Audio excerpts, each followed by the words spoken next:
अगर आपको मैथ से डर लगता है, आप कुछ नहीं जानते हैं मैथ में, 0% मैथ का ज्ञान है, अगर 2026 में बिहार बोर्ड का एग्जाम देने वाले हैं तो आपको यहाँ से डर पूरी तरह से हम खत्म करने वाले हैं। देखिए, आपको कुछ नहीं करना है, हम ऐसे क्वेश्चन लेकर आएंगे जो सिलेक्टेड क्वेश्चन रहेगा, जो बिहार बोर्ड में बार बार पूछा जाता है। वैसे क्वेश्चन को मैं रोज 5 से 10 मिनट का वीडियो बनाऊंगा, उसमें बिहार बोर्ड के जितने भी मैथ्स के क्वेश्चन पूछे जाते हैं हर चैप्टर से 10 क्वेश्चन लेकर आऊंगा, उसका सॉल्यूशन बेहतर तरह से दूंगा, थ्योरी प्लस कंसेप्ट के साथ दूंगा। उसके बाद आपका पूरा तरह से मैथ मजबूत हो जाएगा और आपका मैथ में बढ़िया नंबर आ सकता है। तो मैं साहिब सनी अपना यूट्यूब चैनल केकेसी स्टोरी पर आपका स्वागत करता हूं। अगर मैथ में बेहतर करना चाहते हैं तो आप चैनल को सब्सक्राइब और लाइक करके जरूर रखें। तो चलिए चलते हैं क्वेश्चन नंबर 1 पे। क्वेश्चन नंबर 1 कह रहे हैं कि मूल बिंदु से 6 और 8 की दूरी ज्ञात करें। तो जब भी आपको मूल बिंदु से कहेगा तो पहली बात तो मूल बिंदु का निर्देशांक आपसे पूछ देगा। तो मूल बिंदु का निर्देशांक क्या होता है? 0,0 होता है, 0,0 होता है। और यहाँ से पूछ रहे आपको दूरी, तो कुछ नहीं करना है। जब भी मूल बिंदु से कहेगा आपको एक रूट बनाना है, रूट में लिखना है x² प्लस का y²। मतलब कि यहाँ से x का वैल्यू 6 होता है, y का वैल्यू 8 होगा। तो 6 का स्क्वायर प्लस 8 का स्क्वायर, 6 का स्क्वायर कितना हो जाएगा? 36। 8 का स्क्वायर आपका कितना हो जाएगा? 8 × 64। देखिए 36 और 64 जोड़िएगा तो आपका होगा कितना? 100। और 100 का रूट कितना होता है? 10। अगर मीटर में रहेगा तो मीटर में, सेंटीमीटर में रहेगा तो सेंटीमीटर, आपका आंसर हो जाएगा। चलिए तो कल चलते हैं क्वेश्चन नंबर 2 पे। तो क्वेश्चन नंबर 2 क्या है? यदि 2, 7, 6, 15 तथा x का माध्य आपको 10 है तो x का मान निकालना है। तो इसमें आपको भी कुछ नहीं करना है, इस 6 क्लास में आता है। आपको करना क्या है कि माध्य का फॉर्मूला लिखना है। तो माध्य, देखिए माध्य का एक और नाम होता है, आपको औसत बोल सकते हैं। क्या बोल सकते हैं? औसत, या इसे हम बोल सकते हैं माध्य। औसत या माध्य जब भी पूछेगा तो आप एक फॉर्मूला याद करते हैं, हम कहा कि सभी प्रेक्षणों के योग बट्टा सभी प्रेक्षणों की संख्या। तो इसमें कुछ करना नहीं है, आपको लास्ट वाला पकड़ना है सभी प्रेक्षणों की योग। तो हम लिख देंगे योग। अब बट्टे में होता है सभी प्रेक्षणों की संख्या, तो हम यहाँ लिख देंगे सभी प्रेक्षणों की संख्या। ये हो गया। तो कौन प्रेक्षण है? तो आपको ई वाला। तो लिखना है 2, 7, 6, 15 और x। तो हम ऐड करेंगे 2 + 7 + 6 + 15 + x, और बट्टे में करना है कितना है? सभी प्रेक्षणों की संख्या 1, 2, 3, 4, 5। हम 5 से क्या करेंगे? भाग कर देंगे। यहाँ तक समझ में है? अब देखिए यहाँ दिया है आपको, माध्य दे दिया है, मतलब कि माध्य के वैल्यू दिया था। माध्य का वैल्यू कितना है? 10 है। तो यहाँ हम रख लेंगे 10। अब जोड़ो तो ऐड कर तो 7 2 कितना होता है? 9, और 9 6 कितना होता है? 15। 15 जोड़ेंगे 30 होगा। तो आपका आ गया कितना? 30। और इसमें कितना जोड़ना है? x। अब बट्टे में कितना? 5। यहाँ तक समझ आ गया?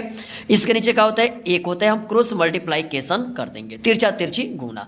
तो हम करेंगे 1 से 30 + x में गुना करेंगे, तो 1 से किसी भी संख्या में कीजिएगा तो मान कितना होगा? उतना ही आएगा। तो 30 + x आ जाएगा। और 5 से 10 में करेंगे तो 10 × 5 आपका 50 आ जाएगा। यहाँ तक तो समझ में आ गया? अब हमें निकालना है x का मान। x यहीं पर रख लेंगे। यहाँ बाहर में तुम्हारा क्या? बराबर के बारे में, बराबर के बाहर 50, आई का है प्लस, इधर ला देंगे तो हो जाएगा माइनस में। अब x का मान जब निकालेंगे तो कितना आ जाएगा? 50 में से 30 घटाइए तो आपका होगा 20। तो x का मान आ गया 20। उम्मीद है कि ये भी क्वेश्चन आपको समझ में आया होगा। सारे क्वेश्चन हम जब भी पढ़ाएंगे तो सारे क्वेश्चन पहले थ्योरी, तब उसके बाद इस क्या बोलते हैं, कंसेप्ट, तब उसके हल कराएंगे। चलिए अब वे सारे क्वेश्चन होंगे, आपको डाउट क्लियर हो जाएगा कि सारे क्वेश्चन वे होंगे जो बिहार बोर्ड में बार बार पूछे जाते हैं, बार बार। इसलिए चैनल को सब्सक्राइब करके जरूर रखें। हम कंटिन्यू आपको हम कराएंगे जब तक बिहार बोर्ड का एग्जाम ना बीत जाए। अगला क्वेश्चन देखिए क्या है, हर चैप्टर से क्वेश्चन मिलेगा आपको, हर चैप्टर से आएगा दोस्तों। अगला क्वेश्चन है कि बहुलक ज्ञात करने हैं। तो बहुलक में इसका होता है बहुलकता, मतलब जिसकी बहुलकता ज़्यादा हो जाए। तो यहाँ सबसे ज़्यादा कौन है देखना है। देखो सबसे 7 देखते हैं, 1, 2, 3, 4, यानी 7 कितना बार आया है? 4 बार। 5 देखते हैं, 5 1 2 बार। 5 कितना बार आया है? 2 बार। 4 देखो तो 2 बार। 4 कितना बार आ रहा है? 2 बार। और इसके बाद 3 1 बार आया है। तो सबसे ज़्यादा बार कौन आया है? 7। तो आपकी आंसर कितना निकल के आएगा? 7। तो सबसे ज़्यादा जिसकी बहुलकता होती है वही आपका आंसर होता है। इसके बाद क्वेश्चन नंबर चलते हैं 4 पे। 4 देखना क्या है, करें यदि PE = 1/2 तब PE0 बराबर क्या होगा। तो हमें प्रोबेबिलिटी का क्वेश्चन है, प्रायिकता का। तो आपको कुछ नहीं करना है, तो PE और PE0 PE नॉट, ये दोनों का योगफल आपको कितना कितना होता है, दोनों का जब भी हम ऐड करते हैं तो इसका मान होता है 1। याद रखना है PE plus PE not equal to 1 होता है। आपका मान दिया है PE बराबर दिया है 1/9। देखो तो P बराबर दिया है 1/9 है, और प्लस PE नॉट निकालना है तो हम लिख लेंगे PE नॉट, नहीं पता है बराबर का 1 हो जाएगा। तो PE नॉट जब भी निकालेंगे तो हम यहीं पर रख लेंगे PE नॉट, और देखिए यहाँ से 1 आई प्लस में इधर आएगा तो माइनस में हो जाएगा। यहाँ तक कोई दिक्कत नहीं है। अब कुछ नहीं आपको करना है, देखिए तिरछा तिरछी हम गुना कर देते हैं। 9 से करेंगे तो कितना हो जाएगा, 9 एकम 9, और 1 से ये देखिए 9 यहाँ 1 छिपा रहता है, 1 से करेंगे तो 1 एकम 1, अब बट्टे कितना हो जाएगा 9 बटेगा 9। तो देखिए 9 में से 1 निकालिएगा कितना बचेगा 8, अब बट्टे का कितना हो गया 9। उम्मीद है आपको समझ में आया होगा। आपका आंसर हो गया 8 बट्टे का 9, आपका आंसर हो गया। चलते हैं क्वेश्चन नंबर कितना पे, 5 पे। क्वेश्चन नंबर 5, आपको क्या करना है, सबसे पहले आरोही क्रम में सजाना है। तो आरोही क्रम में क्या होता है, बढ़ते क्रम में सबसे पहले छोटका, फिर उससे बड़ा, फिर उससे बड़ा, फिर उससे बड़ा, करते करते लास्ट में सबसे बड़ा। तो मतलब कि पहले हम 5 रखेंगे, सॉरी कितना, पहले 5, फिर उसके बाद क्या आएगा, 5 के बाद क्या है 6, फिर कितना आएगा 7 है, फिर कितना है 8 है, फिर उसके बाद आपका 10 है, 10 के बाद आपको 11 है। आरोही क्रम में सजा दिए। इसके बाद कुछ नहीं करना है, आपको गिनती करना है 1 2 3 4 5 6, n इक्वल टू लिख देना है कितना है 6, कितना है 6। उसके बाद फॉर्मूला लिखना है माध्यक का। अब यहाँ लिखना है माध्यक, क्या लिखना है, एकदम सीखते चलना है, माध्यक लिखना है। तो माध्यक बराबर क्या होता है, n/2 वा पद लिखना है, n/2 वा पद लिखना है और प्लस करना है, फिर लिखना है n/2 प्लस 1वां पद और प्लस लिखना है, क्या लिखना है यहाँ पे, फिर प्लस करने के बाद आपको 2 डाल देना है। देखिए एक बार माध्यक लिखने के बाद n/2 पद प्लस n/2 2 प्लस 1 वा पद, अब बट्टे का 2। अब इसके बाद हम बनाना चालू करें। देखिए n का मान कितना है 6 है, तो यहाँ 6 रखेंगे, कितना है 2 है तो 2 रखेंगे, वा पद लिखना है तो लिखेंगे वा पद। अब प्लस n की जगह कितना है 6 है तो 6 लिखेंगे, 2 है तो 2 लिखेंगे, 1 जोड़ना है, वा पद लिखना है तो आपको लिखना है, और बट्टे में कितना है 2 है 2 है। अब आ जाइए, देखिए 2 एकम 2 होता है, 2 तिहाई 6 होता है, 2 एकम 2 होता है, 2 तिहाई 6 होता है। तो यानी यहाँ से आपको निकल के आ गया कि तीसरा पद और प्लस आ गया 3 1 चौथा पद, 3 1 चौथा पद आ गया। उसके बाद नीचे क्या है आपका 2 है। अब इसमें से आरोही क्रम में जो हम सजाए थे उसमें से आपको पद लेना है, तो यहाँ बनाते देखिए। तो तीसरा पद 1 2 3, तो तीसरा जगह पर 7 आ रहे 7 ले लिए, प्लस है प्लस चौथा पद तो 1 2 3 4, यहाँ 8 आ रहे तो 8 ले लेंगे, बट्टे का 2, 8 7 कितना होता है 15 होते हैं, बट्टे 2, 15 का आधा कितना होता है 7.5। आपका यही आंसर हो जाए। उम्मीद है आपको समझ में आया होगा। देखिए अगर आप ऐसा बनाना नहीं चाहते हैं और 1 नंबर में आ रहा है तो आपको ट्रिक का अपनाना है। आरोही क्रम में तो सबसे पहले काम है आपको क्या करना, सजा देना। सजाने के बाद एक पीछे से एक आगे से काटेंगे, एक पीछे से एक आगे से काटेंगे। बच गया, बच कितना गया आपको 2 बच गया। जब 2 जैसे बचेगा दोनों को जोड़ के 2 से हम भागा कर देंगे, तो 8 7 कितना हो जाएगा 15, 15/2, फिर वहीं आ गया 8 7 कितना 15, 15/2, 15/2, 15/2 आंसर आ गया, हो जाएगा। चलिए अब उसके बाद देखिए 6 नंबर क्वेश्चन है, एक के घड़ी, देखिए आ गया ना विरित, अलग अलग है ना, माध्यक आ गया, ई आ गया, प्रोबेबिलिटी था आ गया।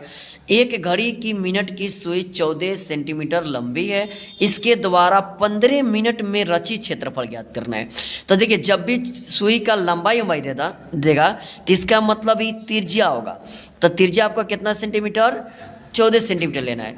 अब है 15 मिनट, तो आपको कुछ नहीं करना है। इसके बाद आपको देखिए 15 मिनट में रची क्षेत्रफल, तो आपको निकालना है कि यहाँ दिया है 15 मिनट, कितना दिया है 15 मिनट। तो इसका कंसेप्ट क्या होता है, देखिए बनाने का तरीका क्या होता है। तो 15 मिनट को पहले हम डिग्री में बदलेंगे, तो देखिए 1 मिनट बराबर होता है 6 डिग्री, कितना 6 डिग्री। तो 15 मिनट बनाना है तो 15 मिनट बराबर क्या होगा 6 गुने 15 यानी 15 छके 90 डिग्री, 90 डिग्री। आपका फार्मूला है क्षेत्रफल निकालने का, तो क्षेत्रफल बराबर फार्मूला होगा थीटा बटा 360 यानी तिर्यकखंड का क्षेत्रफल। अब पाई आर स्क्वायर इसके में अब रख दीजिए मान। थीटा का मान कितना है 90, तो यहाँ 90 हो जाएगा, बट्टे में कितना 360 हो जाएगा, गुने पाई का मान होता है 22/7, तो 22/7 हो गया। आर के मान दिया है 14, तो 14 हो गया तुम्हारा। स्क्वायर तो 2 बार 14 रहेगा, कितना बार, एक बार और हम 14 दे दिए, 14 हो गया। अब काटेंगे 1 0 से 1 0, 9 एकम 9, 9 चौका 36, ये 2 से काट देंगे, 2 दूना 4, ये 2 से काटेंगे 11 मर्थ में जाएगा, कितना 11 में। अब 2 से काटेंगे तो ये कट जाएगा, देखो यहाँ से 7, तो इस 7 से इस 7 कट गया, तो बच गया 14 और 11, 14 और 11, तो हम गुना कर लेंगे, तो गुना करेंगे 14 गुने 11, तो आपको कट के आ जाएगा, जगह नहीं एडजस्ट कर रहे हैं, तो 14 से करेंगे तो 14 एकम 14 का 4, 14 एकम 14 1 हो जाएगा आपका 15। क्षेत्रफल निकाले हैं तो मीटर रहेगा तो मीटर, या सेंटी रहता तो सेंटीमीटर स्क्वायर है, आपका आंसर हो जाएगा। तो देखिए सेंटीमीटर है तो सेंटीमीटर स्क्वायर। इसके बाद आ गया क्वेश्चन नंबर 7, देखिए अब त्रिकोणमिति आ गया। इसी तरह हर चैप्टर से लिया जाएगा 10 क्वेश्चन, इसी को रिवीजन करना है लास्ट तक, सारे क्वेश्चन यहाँ से हम फंसा देंगे। इसके बाद आ गया तुम्हारा, देखिए इसको क्या करना है कि दोनों में शामिल क्या है 9 9 है, तो यहीं पर एक लाइन बना लेंगे। यहाँ से एक फॉर्मूला लिख के आता है कि सेक स्क्वायर ए माइनस है 10 स्क्वायर ए, काई का 9 तो कॉमन ले लिए, तब इतना बराबर आपका 1 होता है, क्या होता है 1 होता है। यहाँ किसका संबंध है, गुना का, तो पूरा आंसर का आ गया 9 गुने 1, 9 गुने 1 बराबर 9, आपका आंसर हो गया, कोई दिक्कत नहीं है। फिर इसके बाद एक और देखिए, इसके बाद क्या है तुम्हारा, एक और वृत्त का क्वेश्चन है। इसमें देखिए, इसमें आपको पकड़ना है, दो वृत्त है, इसमें परिधियों का अनुपात दिया है और क्षेत्रफलों का अनुपात पूछ रहा है। परिधि दे के क्षेत्रफल पूछ रहा है, तो परिधि दे के जब भी क्षेत्रफल पूछेगा तो दिमाग में रखना क्षेत्रफल का मतलब स्क्वायर होता है, तो स्क्वायर करना है, तो इसका 2 का स्क्वायर कर देंगे, यहाँ 2 का स्क्वायर कर देंगे, यानी जो दिया रहेगा 2 है तो 2 का स्क्वायर, 3 है तो 3 का स्क्वायर, तो 2 का स्क्वायर कितना होता है 4, 3 का कितना होगा 9, तो आपका यही क्षेत्रफलों का अनुपात हो गया क्या 4:9, 4:9। कंसेप्ट को पकड़ के ही इसी तरह चलना है। फिर कह रहे बिंदु -1 और -2 किस पाद में, तो ये तुम्हारा निर्देशांक ज्यामिति। फिर चैप्टर बदला निर्देशांक ज्यामिति। देखिए निर्देशांक ज्यामिति में होता क्या है, देखिए ई होता है तुम्हारा पहला चतुर्थांश, ई होता है सेकेंड वाला, ई होता है थर्ड वाला, ई होता है फोर्थ वाला। पहला देखिए एक्स अक्ष प्लस में रहता है तो इसमें प्लस होगा, वहीं भी यहाँ प्लस होता है तो इसमें प्लस प्लस होता है। यहाँ एक्स डैश जो होता है माइनस में होता है तो माइनस, ई होता है प्लस। यहाँ दोनों, यहाँ वाई डैश और एक्स डैश माइनस माइनस, तो यहाँ माइनस माइनस, यहाँ का होगा प्लस और माइनस। अब अभी आप भी देख के बताइए किस में होगा, तो देखिए यहाँ माइनस, यहाँ माइनस है, तो माइनस माइनस किस में होगा माइनस माइनस, तो माइनस में तीसरा में आता है तो लिख देंगे तृतीय में। कौन सा पाद में, तृतीय पाद में, कोई दिक्कत नहीं है। इसके बाद आते हैं, देखिए लास्ट क्वेश्चन मेरा है, लास्ट है कि सेक स्क्वायर 30 माइनस 10 स्क्वायर 30, तो 30 का मतलब क्या है थीटा, मतलब कि थीटा जब सेम रहेगा अतः फॉर्मूला क्या होता है तुम्हारा सेक स्क्वायर माइनस 10 स्क्वायर बराबर 1, तो थीटा सेम है तो सेक स्क्वायर माइनस 10 स्क्वायर बराबर क्या हो जाएगा 1, आपका आंसर हो जाएगा। उम्मीद है आपको वीडियो सारे क्वेश्चन समझ में आया होगा। अगर वीडियो अच्छी लगी हो, अगर यूजफुल लग रहा है तो हम रोज़ इसी तरह हर चैप्टर से 10 क्वेश्चन ऐसे क्वेश्चन लेकर आएंगे जो बिहार बोर्ड में बार बार पूछे जाते हैं, उसी को कंसेप्ट के साथ समझाएंगे। आपको कुछ नहीं करना है, इतना ही रिवीजन कर लेना है मेरे दोस्त, उसके बाद देखना कि मैथ में कितना स्कोर तुम कर सकता है। चलिए तो इसी पर अब वीडियो को क्या करते हैं, बंद करते हैं।